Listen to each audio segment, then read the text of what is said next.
Thank you for joining me for Story Time with Tanya for today's story called An Unseen Threat.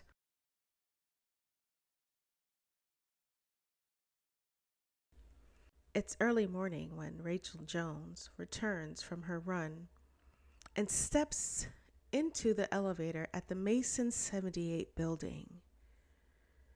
Its short distance to Central Park and luxury amenities made it the perfect choice for Rachel's active lifestyle. What she loved even more, though, was the doorman. Coming from her small hometown in Burlington, North Carolina, it made her feel safe in the bustling chaos of Manhattan. Rachel's influencer lifestyle was something she never would have imagined 2 years ago when she was newly divorced and back in her parents' basement. Starting over had been a pain, but that start over became her comeback. One viral makeup tutorial led to multiple brand deals and a level of income she'd never dreamed of. The huge influencer contract with Fabiola Makeup and Fashion brought her to Manhattan, along with a year-long lease at Mason 78. She never would have thought one video could lead to all of this. She also never could have imagined what would come next. Rachel.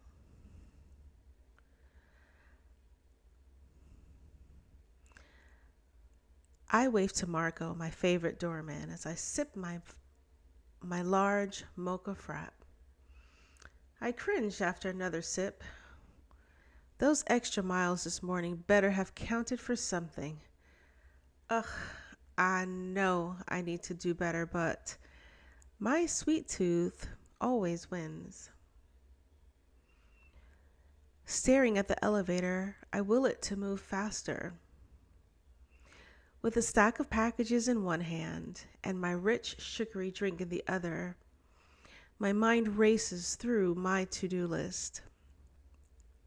I'm kicking myself for not grabbing these last night, but yesterday's girls' night had me distracted. I smile at the memory of Lorna's loud karaoke performance. She can't sing for shit. When the elevator finally arrives, empty, I send up a silent prayer and press the 34th floor button. I've got a ton to do today, and I'm not about to wait. Just as the doors begin their slow, blessed closure, a dark shoe breaks the line. High end, too. I know fashion. I didn't land this Fabiola deal for nothing. The rest of him steps into view, and dang. From the Amaro two-piece suit to his sharp jawline, he's put together. I didn't move to Manhattan looking for love, but a girl can appreciate a good-looking man, even if he is of the Caucasian persuasion. Now, my mama always said never trust a slick man in a suit, and I never have. But looking never hurt anyone. When he presses 42, I feel relieved. At least I'll be out before him. He gives me a brief smile, which I politely return because I was raised right. The elevator hums its way upward, the silence growing uncomfortable. Of all the renovations in this building, the elevators are still slow as molasses. I can practically hear the Jeopardy theme in my head. Then, with a jolt, the elevator stops. The lights flicker, and we're pitched into darkness before the emergency lights flicker on. Oh, Lord, please no. I take a deep, steadying breath and mutter, well, here's to new experiences. The man, Slick, as I've called him, looks at me. That wasn't just in my head. I spoke out loud. Great. He gives a half smile, and there's something in his eyes I can't quite read. I pull out my phone, which has no signal, of course. No signal. You? I ask. He checks his phone and shakes his head. As I press the emergency call button, nothing. I press harder. Still nothing. I know it's supposed to at least ring. I've tested it before. Long story. Something tells me this is going to take a while, Slick says calmly. Of all days. I run a tight schedule. Being self-employed requires discipline. It's how I made it. I'm one of the few successful Black influencers in my space. I post every single day, consistently. Consistency is everything. This elevator fiasco is going to throw off my whole rhythm. 15 minutes of silence pass. I quietly start rearranging my content schedule in my notes app. Thank God it works offline. Slick is leaning against the wall, eyes closed. Maybe thinking, maybe napping. His face looks a little flushed. You all right over there? I ask. He opens his eyes slowly. Yeah, just late for my pitch meeting, but hell, could be worse, right? I nod. True. I hate to say it, but maybe we're meant to be stuck in here together. He grins and loosens his tie. It's getting warm in here. Might as well get comfortable. Then I hear something. Wait, do you hear that? I whisper. We both start banging on the doors, yelling for help. Hey, we're stuck. Help! A muffled voice responds. Hang on. We hear you. Relief floods my whole being. The doors open a crack and Bernard's stern face appears. Oh, Miss Jones. Power outage on the block. Con Ed's been called. Generator's up, but it won't power the elevators. FDNY is on the way. Please be patient. He glances at Slick, but doesn't seem to recognize him. Sir, can we notify anyone for you? Yes, please. Let Miss Franklin know that Alan from Roth Investments is running late. I'll call to reschedule. Miss Franklin? I didn't know she was back, Bernard says. I'll let her know. Sit tight. The doors close again. Alan from Roth Investments, I say, offering a small smile. Nice to meet you. Everyone calls me Ray. He studies me. Ray, you look familiar. Have we met? Pretty sure we haven't. I would have remembered. No, sir. I'd remember. I slurp the last of my frap and watch him settle onto the floor. So, Alan, what kind of investments? All kinds. Real estate, stocks, crypto, whatever makes money. You probably know a thing or two about that. I raise an eyebrow. My sister watches your videos. She's a huge fan. Oh, no. My cheeks burn. It's always awkward when a guy recognizes me through his girlfriend or sister. He chuckles. Don't worry, I won't out you. Thanks, Slick. Oh, sorry, Alan. As long as you don't leak my address, we're good. Your secret's safe. But seriously, how do you do it? My sister would love some advice. I shrug. Consistency. And find what feels good. Do what you love. And if she sticks with it, her audience will find her. He nods. Sounds like investing. Keep going with what works. Pivot when it doesn't. Exactly. What made you get into it? He hesitates. Long story. I quit the police academy a few years ago. Wasn't for me. But my uncle brought me into his firm as a temp. Turns out I was good at reading people and knowing what products would work for them. Ah, a crossroads story. I've been there. Divorce put me back in my parents' basement. But one makeup tutorial turned into all of this. I still can't believe it sometimes. I bet your ex is kicking himself, he laughs.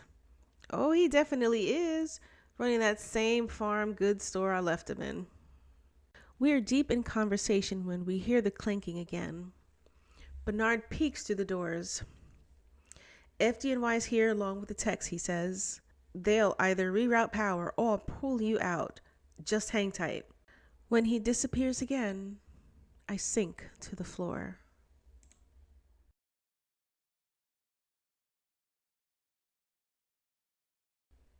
I can't believe this stroke of luck. Stuck in an elevator with the object of my obsession. Rachel Jones, every day, all day. I envision her face, even in sleep. She haunts me, and now she's sitting across from me. All I'd have to do is reach out and touch her, but I know it's too soon. The things I've imagined doing stay, those stay locked in my mind. She doesn't know it yet, but she will be mine. It's been 3 months since I first saw her. She walked right past me that Saturday, my mop and broom in hand, invisible as ever, just another piece of the furniture. It's funny, really, how people like me can move through the world unseen. A cap pulled low, a uniform stained with bleach. It's kind of a cloak. One that lets me study people like her, mimic them, become them. I smelled her perfume before I even saw her. Sweet, floral, hypnotic. Then she appeared, her figure cutting through the lobby like she owned the place. She gave me a half smile. That was all it took. I knew right then no one else would have her, ever. Unseen, I followed her toward the rental office and listened carefully. That's how I learned her name, Rachel Jones. When she declined the unit and mentioned Mason 78 as her next stop, I felt electrified. I faked sick and slipped out early just to catch her again. And I did.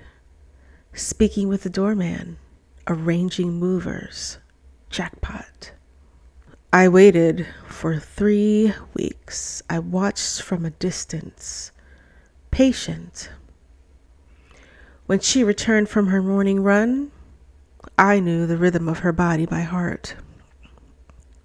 I memorized the bounce in her stride, the way she ordered her coffee, her expressions in passing conversations, and now we're trapped here together.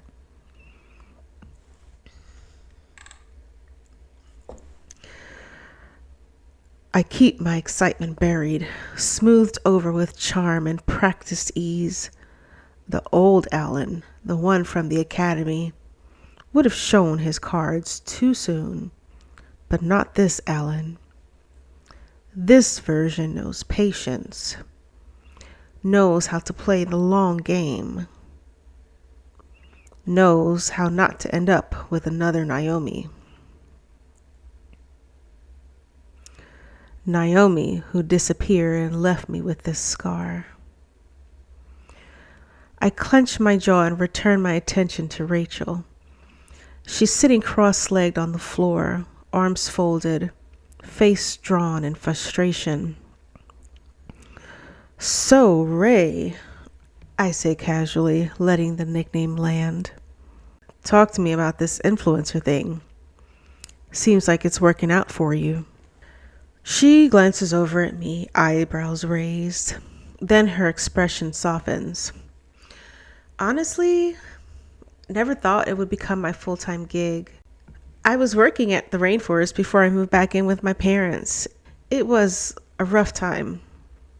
But if that hadn't happened, I wouldn't be here. Funny how life works. I nod like I understand. Yeah, I get that. My youngest sister, Sam, she watches your videos. Got me hooked. Now that's a lie. I don't have a sister named Sam, but it's a good touch. Relatable. Non-threatening. I had to start over too, I continue. Used to be with Merrill Chase Investments. Left to start my own business. And it was brutal. But things are finally picking up. Another lie. But it sounds believable. Especially with the expensive suit I'm wearing. It cost me more than I make in a month. And it was worth it to sell this fantasy. Meeting with Miss Franklin this morning was real important, I add. Hopefully she won't hold this delay against me. Mrs. Franklin, a name I overheard months ago. She's out of the country, so she can't confirm or deny the appointment. It's the perfect cover. I realize Rachel's watching me expectantly. Shit, she must have asked me a question. Sorry, I smile. Mind running that by me again? She laughs. Are you from around here, Slick? Slick? I don't know if she's teasing me or mocking me, but I keep the grin on my face. Not exactly. Forest Hills, but I'm originally from Long Island. Ah, so you're an OG New Yorker, she smiles. This city's so different from my hometown. I love it, but the pace is insane. It is, I agree. It'll eat you alive if you're not strong enough. I study her face as she nods. Then the lights flicker. The emergency lights turn off and the main power returns. We're still not moving, but we will be soon. I lean forward, voice softening. You ever think maybe we were meant to meet? I mean, what are the odds? Two strangers stuck in an elevator. It feels like fate. She chuckles as I hand her a business card. Maybe so. She surprises me by asking for another and writes her number on the back and hands it over. My heart is thundering, but I don't let it show. I play it cool because I can't afford to mess this up. Not again. Naomi slipped away. Rachel won't. She asks about Miss Franklin again. If I can bounce back from missing the meeting. I give her a smooth response, brushing it off with a practiced charm. Then the elevator jolts. We both tense, but we're still seated. Bernard's voice filters through the cracked doors. Mrs. Johnson, we'll have you out soon, about another 30 minutes. That's all I have left. I think we're officially bonded, I say, smiling. Trauma bounded more like, she jokes. I laugh, then suggest Friday, mojitos. A place I know she likes, thanks to her Instagram stories. She agrees. Call me Thursday to confirm. I know it's early to say, but I'm looking forward to it. The elevator starts moving. Our time is up. When the doors open, a fireman is waiting. The lobby buzzes with activity. See you Friday? I ask. She nods. All right, Slick. but this time I'm taking the stairs. She disappears into the crowd. I spot Bernard heading toward her. Time to go. I slip out the front door and onto the street. There's no turning back now. I don't know how I'll explain the suit or my lateness to work, but maybe I'll say I had an interview. Maybe they'll even consider me for that promotion. Maybe they'll finally see me. But more importantly, Rachel has.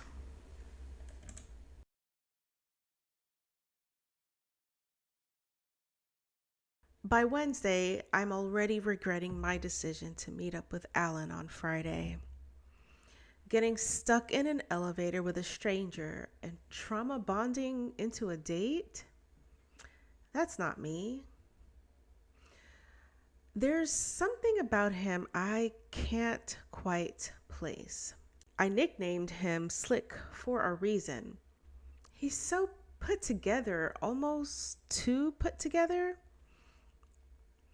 Polished to the point of uncanny. And oddly enough, he seems familiar, like someone I've passed on the sidewalk before. Someone who once held the door open at a bodega or waited behind me at a crosswalk. The truth is, the only reason I agreed to this date is because I don't get out much. When he called earlier, I hesitated. My instincts whispered no, but I said yes anyway. I would have much rather stayed home curled up with a pint of ice cream and a glass of wine. But when he mentioned the best mojitos in Manhattan, I cracked. What can I say? I love a good mojito.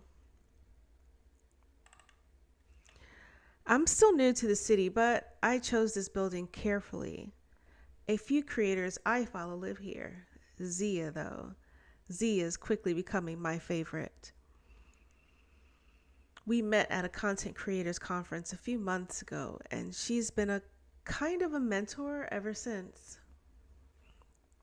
We do lunch every Wednesday, and today is no different. She shows up at my door with a whole charcuterie tray like it's Sunday brunch at a rooftop lounge. Z, I thought we were door dashing, and here you are going full spread, I laugh, taking the tray from her. Are you going to let me in or just leave me standing here with all this shit, she says, rolling her eyes with dramatic flair as I step aside. Zia always makes an entrance, confident, unbothered, and cool. She's taken me under her wing in a way that reminds me of my granny, Anna. Back before she was granny, when she was just Annalise. Maybe that's why I warmed to Zia so quickly. I grab plates and glasses while she set everything down and pops open a cold bottle of champagne. When she pulls out orange juice too, I raise a brow. A mimosa lunch? What are we celebrating? I ask. We, she says with a grin, are celebrating your first date in New York. Ugh, come on, Z, I groan. And she adds, I'm also here to bribe you. Maximo Athletics wants both of us to do a promo. Wait, Maximo? Like the athleisure brand? I ask, confused. Do they even make stuff for women like me? They do now, she says, passing me a glass. We dig into the spread as she fills me in. It's exciting. Visibility, inclusivity. I've never been a size 2, and I don't aspire to be. I eat clean, I move my body, I take care of myself. But I create content for brands that see women like me, a thick girl from the South. Makeup is easy. It's mostly universal. Clothing, not so much. But this could be a turning point. Once we've ironed out content ideas, we circle back to him. Honestly, Z, I don't even know if it's a real date, but I committed and I'm going, I say. She shrugs. If you're not feeling it, then don't go. Come over. We'll watch that new Net Move show. Popcorn, mimosas, sweatpants. I smile, grateful. Nah, it's too late. I already told him yes, but I'll send you the address and his info just in case. I know I sound paranoid, but better safe than sorry. She nods, understanding. The afternoon drifts by in a comfortable haze of TikTok gossip and content planning. By the time Friday rolls around, I'm still full of doubt, but I'm a woman of my word, and if nothing else, I'll get a good cocktail out of this night. Arroyo's is a warm surprise, cozy, refined, with just enough edge. Spanish music plays gently through the speakers, and Alan is already seated near the front, waving me over. He stands as I approach, smiling. Even without the suit, he's sharp. Navy khakis, a short sleeve blue button down that brings out the green in his hazel eyes. Still not my type, but there's something disarming about him. You're quite the gentleman, I say as he pulls out my chair. Of course, say what you will about New Yorkers. We still know how to treat a lady. He's laying it on thick. I raise a brow, but I don't push. The waitress arrives and we place our orders. Mojitos appear like magic. You're more beautiful without makeup, he says, lounging back in his chair, eyes sharp. Sounds like you've watched me more of my content than you let on. Not really, he replies casually. Just a few videos since the elevator fiasco. I nod, smiling despite myself. Who would have thought? From elevator disaster to perfect mojito. He laughs. Did you hear back from Miss Franklin? He sighs. No luck. But I'll keep trying. Persistence wins. I hear that. Do you know where the restroom is? I ask, standing and grabbing my purse. He gestures down a nearby corridor. I walk past the growing crowd, noting a woman seated by the hallway. She's dressed for winter despite the warm air. Layers upon layers and a wide-brimmed hat that throws her face in the shadows. Something about her posture feels wrong, but I brush it off and head to the bathroom. The moment I flush, the door creaks open. I freeze. There's a strange sound. Metallic, maybe? I crack the stall door and step out cautiously. She's there, the woman from the corridor, leaning against the exit like she's guarding it. Her face is gaunt, pale, eyes rimmed in red. Can I help you? I ask. Are you okay? She shakes her head. My fingers tighten around my purse strap, wishing I had my phone in my hand instead. I mean you no harm, she says in a dry whisper. But you need to be careful with that one. He's crazy. Wait, Alan? She scoffs. Is that what he's calling himself now? That's not his name. It's Stephen Tucker, and he's dangerous. My blood runs cold. I've been tracking him for a year. You're his new target, and I can prove it, she says, voice breaking. She pulls down her turtleneck, reveals a puckered red scar along her neck. I stare, stuck, unblinking. Her eyes shimmer with a terrible truth. And something else. Rage? Pure and ancient. Get the fuck out of my way, I whisper, steel in my voice. She raises her hand. I meant what I said. Just Google Naomi Sinclair, you'll understand. With that, she unlocks the door and slips out. It felt like an eternity, even though only 10 minutes passed.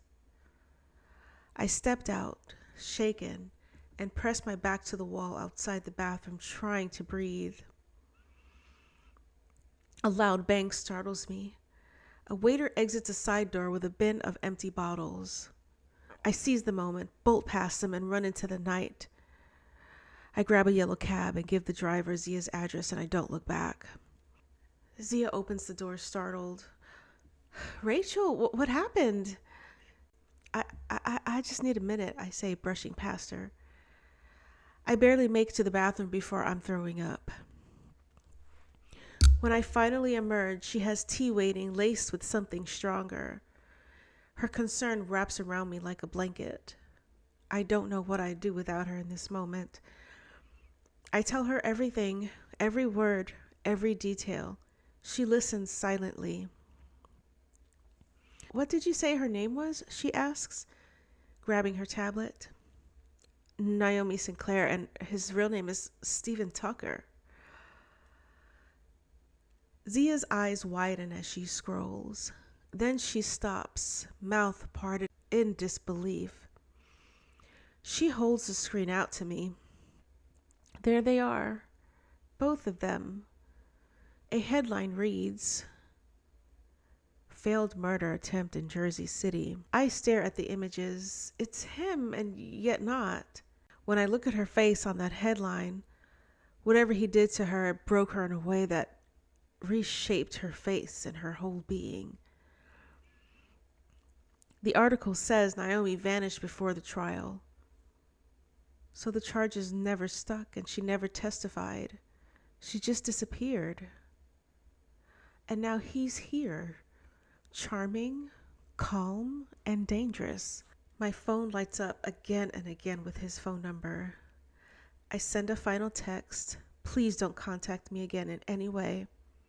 And then I block him. I stare at my screen, praying that's the end of it.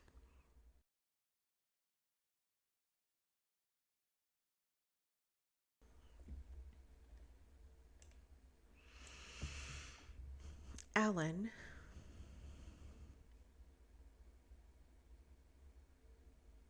now known as Stephen Tucker. I can't fucking believe she ghosted me. 1 minute she's headed to the bathroom, and the next she's gone. Just like that. Vanished. Left me sitting at the table like an idiot. I checked the bathroom myself. It was empty. She wasn't there, and now she won't answer a single text.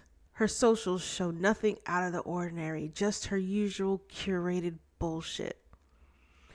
What the hell could have happened in those 15 minutes to make her disappear like that? And she stuck me with this fucking bill. That stuck up bitch. She doesn't know yet, but I'm going to make her regret ever walking away.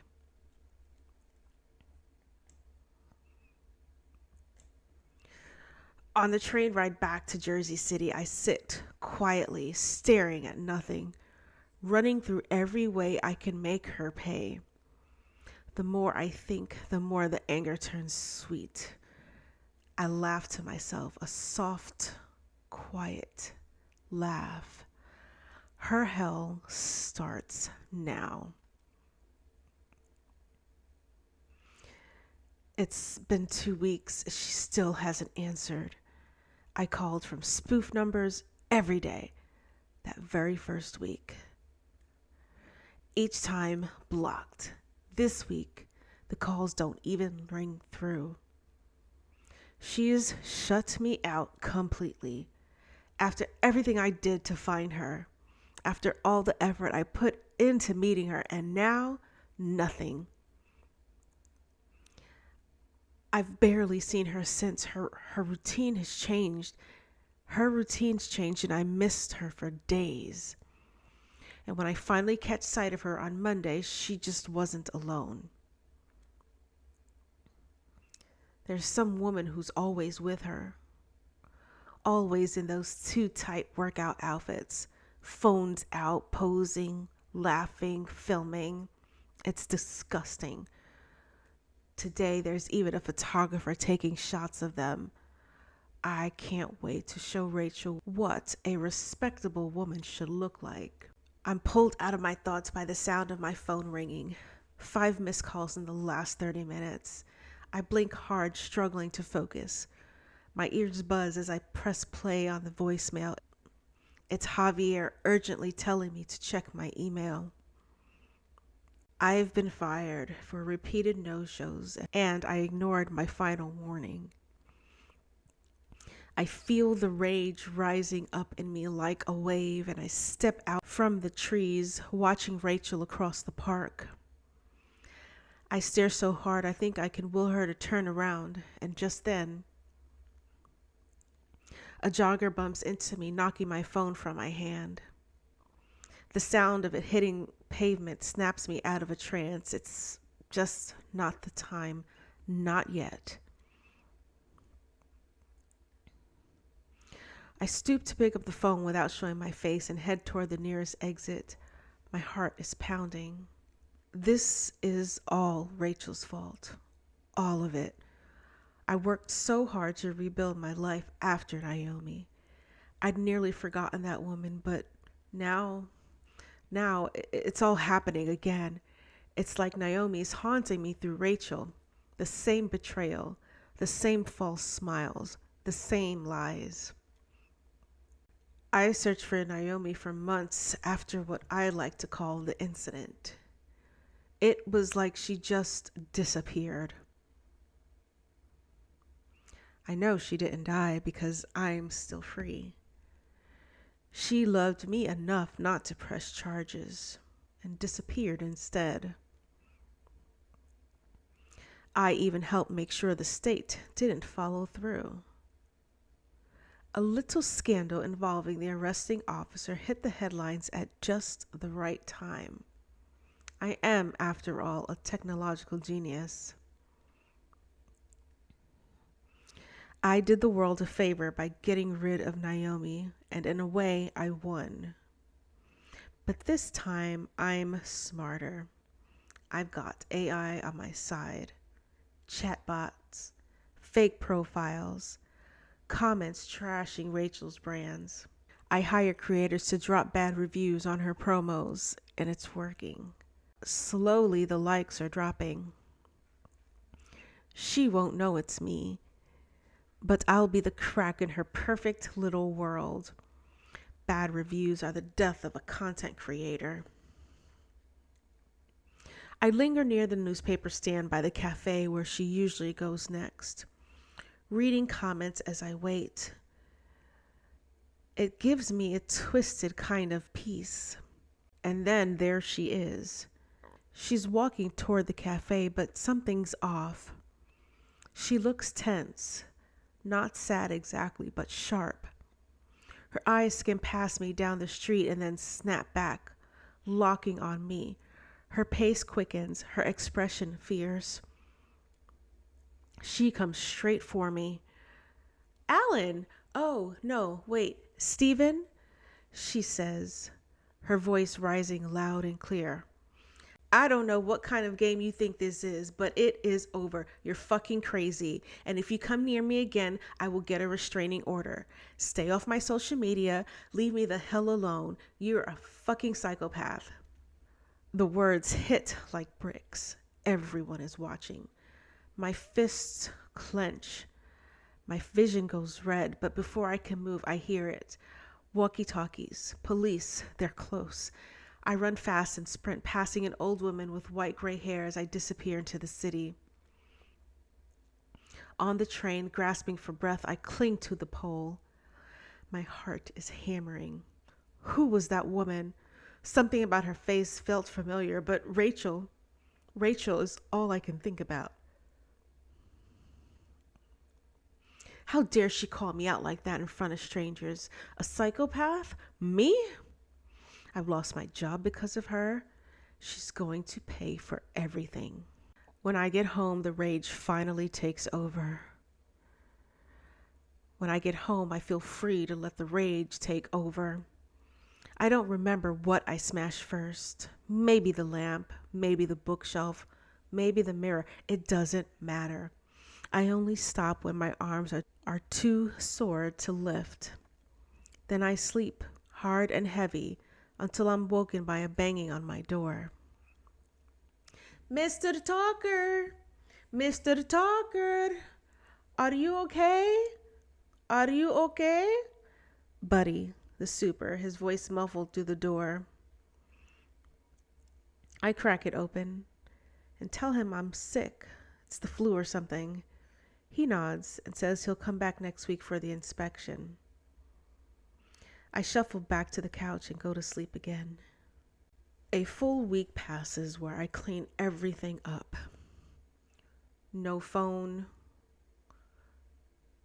no computer, no money to replace them. My last paycheck is supposedly in the mail. No direct deposit. Figures.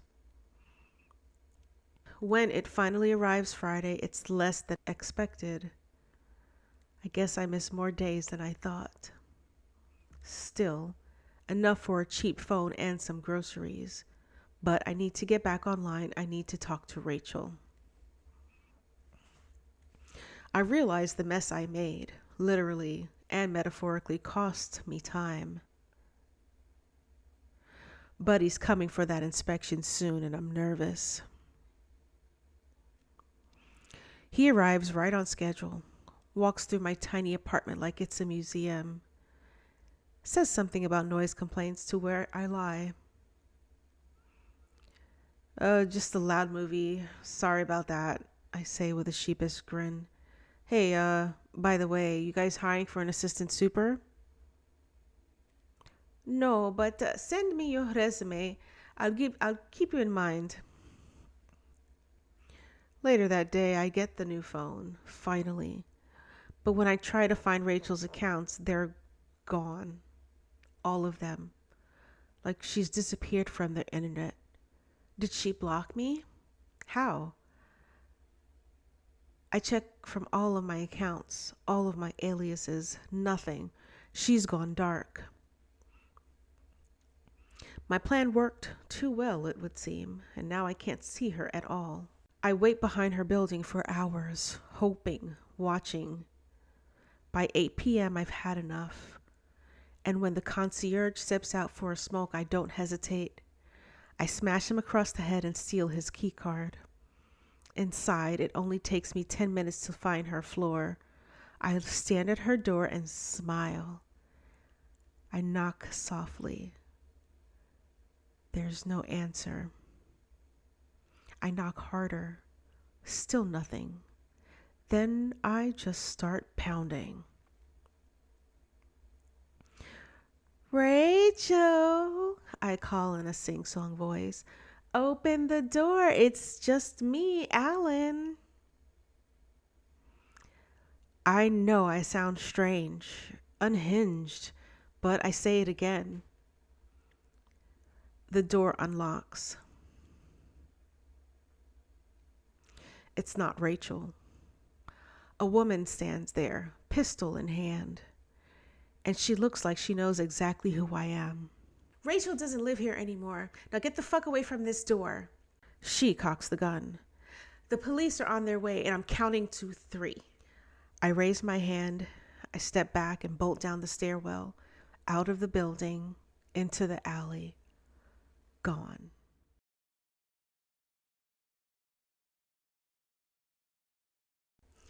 Rachel. Ma'am, this is Detective Mendez. We need you to tell us again what happened from the beginning. I nod slowly, gripping a cold cup of coffee as I recount the events leading up to this moment. The elevator, Naomi in the bathroom, the relentless flood of negative comments and reviews I suspect were Steven's doing, shutting down my socials. Seeing Naomi point Steven out on a street corner where I yelled at him. When I get to the part about Zia having to threaten him at my doorstep with a prop gun, my hands shake so badly I have to set my mug down. Ma'am, I'm not sure we can press charges here. He hasn't physically harmed you, and anything else you suspect is likely a civil matter. We might be able to get a no contact order, but that could take some time. Is there somewhere else you can go where you'd feel safer? Detective Mendez asks. I don't respond right away, still trying to process everything. It takes another hour before they start wrapping up. Before leaving, Detective Mendez fills me in on what happened in the alley and how he managed to get inside the building. Now that's something we can charge him for. And if you cross paths with Naomi again, please give me her card. We can still press charges, we just need her to come forward.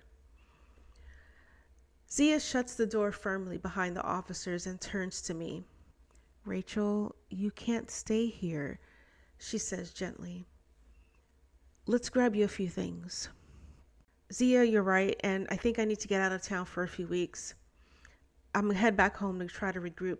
Can you book me a bus ticket under your name? I ask. Absolutely. I'll do it once we're done packing. Smart thinking. But if you're headed home, can he track you there? Her voice carries concern. No, I don't think so. This is my parents' new house, and my last name is different since I never changed it back to my maiden name. It should be fine. I just need a place to breathe, and I'm sure I can get it there. I'll leave tonight, I reply after some thought. We quickly pack my bags and then head to a private parking area where a car is waiting to whisk me off to Penn Station.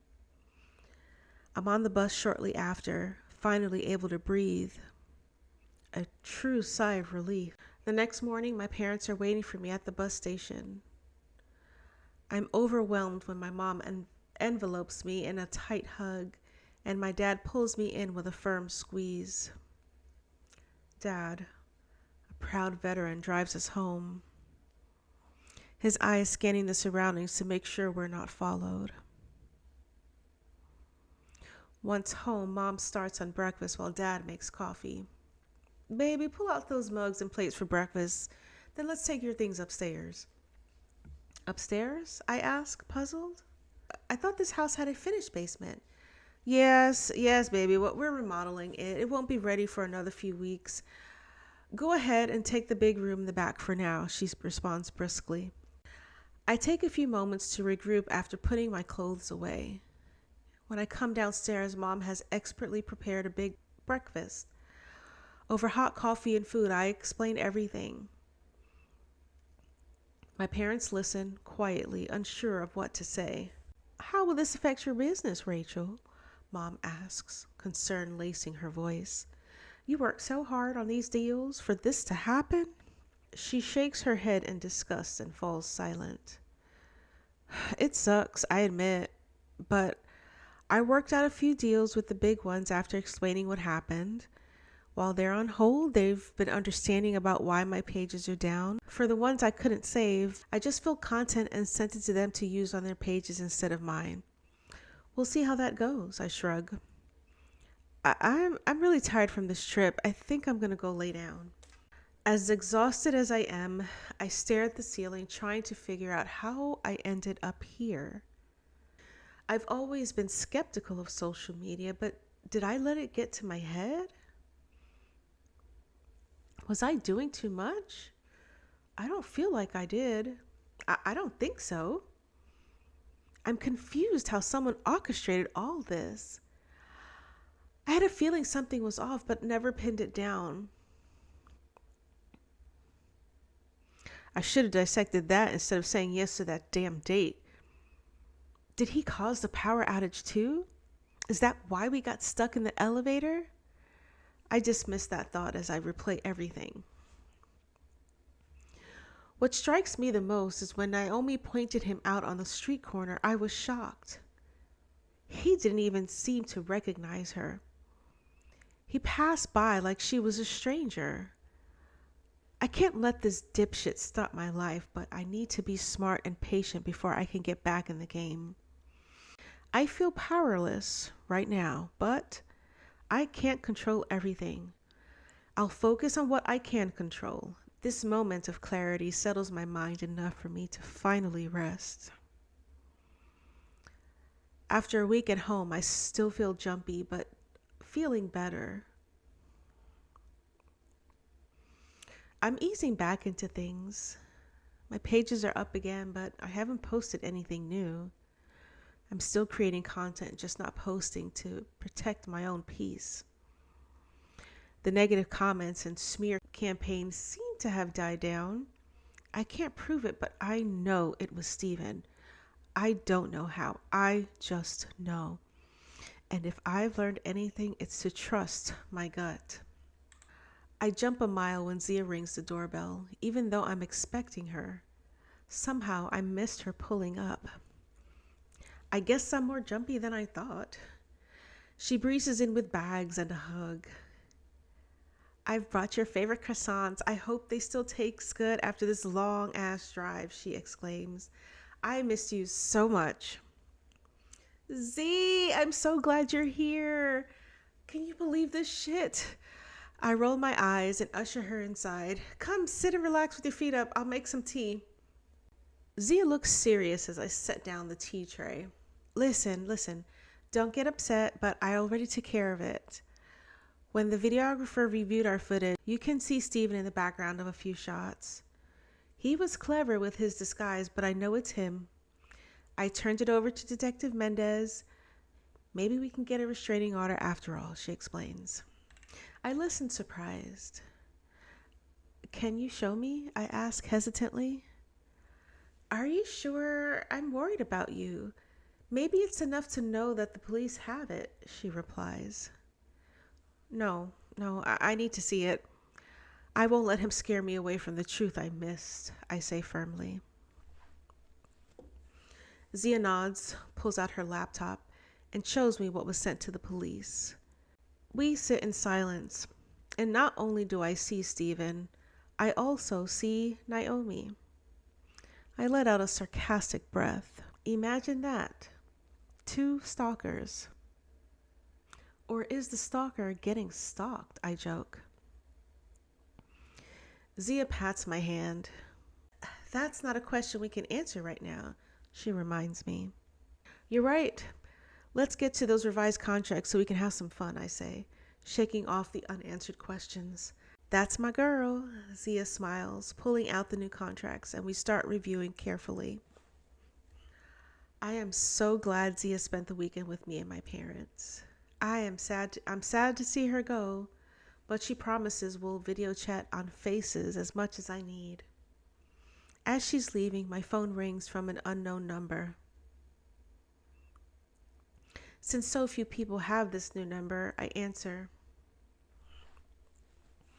It's Detective Mendez with an update. Steven was spotted near the New York side of the Canadian border. He tells me not to let my guard down, but hopes this news brings me some relief, and it does. As the weeks go by, I start to feel more like myself. Less nervous, but still a little jumpy. I know I'm jumpy because when I went to the grocery store, I felt watched even though no one was around. Yesterday at a meeting in Durham, I had the same feeling. I stayed alert, eyes on the road, making sure I wasn't followed. Maybe I'm being paranoid, but I have a sinking feeling I haven't seen the last of Steven Tucker. When my parents tell me they're driving down to see Aunt Beverly overnight, I can't say I'm not nervous. I'm careful not to show it. It's been a while since they've seen each other, and I'm sure if it weren't for Steven, they'd stay longer. They'll be back on Sunday night.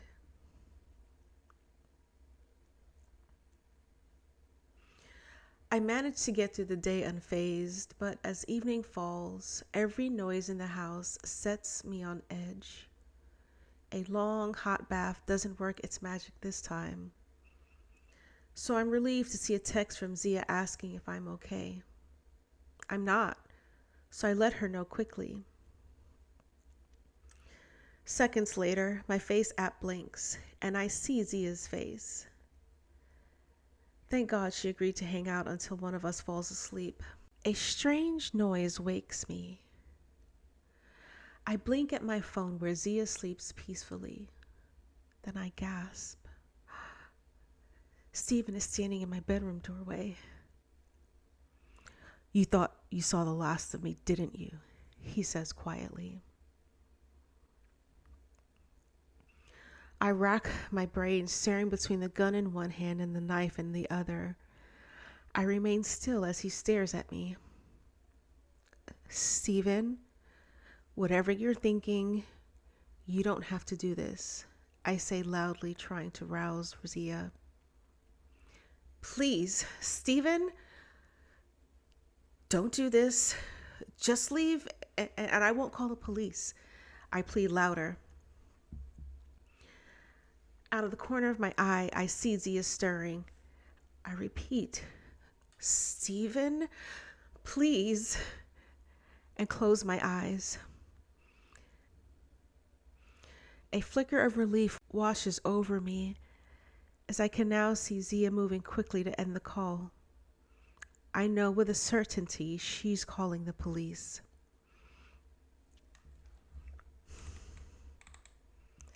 Frozen in place, I watch Stephen advance toward my bed menacingly. He can't outrun a gun, so I pray Zia's call helps get here fast. The crazed look in his eye tells me he plans to end my life. Don't move, Rachel, he says in a strange sing-song voice. Where can I go? He's either going to shoot me or stab me, maybe both. He moves quickly, pistol pressing to my chest, raising his hand. I close my eyes in prayer, asking God to protect me from this madman. And then suddenly there's a loud bang. Stephen drops the knife and collapses on me.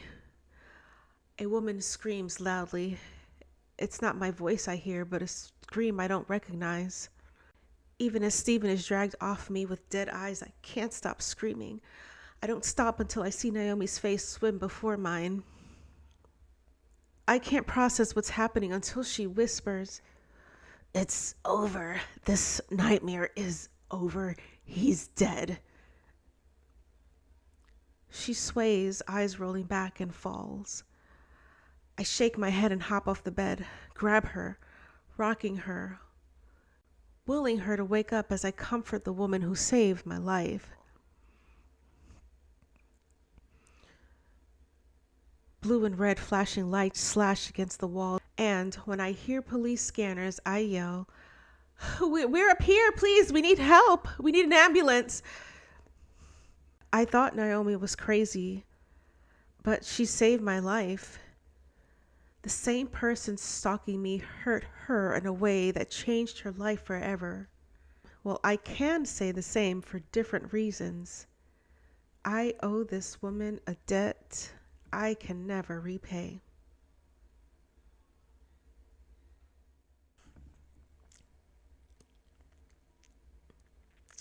The end. I am so very proud of this particular piece of work. And while it was challenging because the character Alan, aka Stephen Tucker, is unlike someone that I know in life. And because of that, it was very challenging. While I'm also grateful to not know anyone like that in real life. But nonetheless, I feel very accomplished that I created this story, if you can tell by the smile on my face.